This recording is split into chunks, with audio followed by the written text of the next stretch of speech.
Hey guys, I'm Props, and today I'm going to make Darth Revan's lightsaber from Star Wars Knights of the Old Republic. The first thing I did was cut a cardboard tube to the length of the lightsaber hilt, and then I started cutting up strips of this metallic paper that I bought, and I just cut this into about 1/4-inch strips and then glued them on to make the raised silver details that go along the emitter of Darth Revan's lightsaber.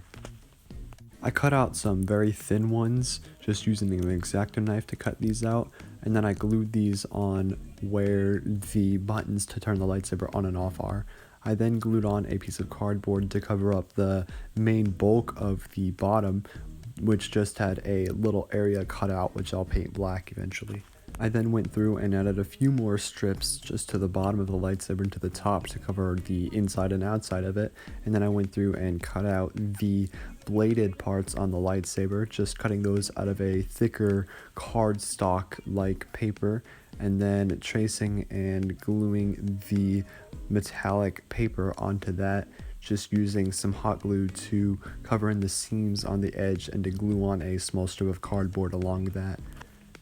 I then painted the empty parts on the handle black and glued on the bladed parts and then some buttons, and overall I think this turned out pretty good. It was a pretty simple build for most of the lightsabers I've done, and I think it turned out pretty well. If you guys want to see more of my videos, be sure to like and subscribe. See ya!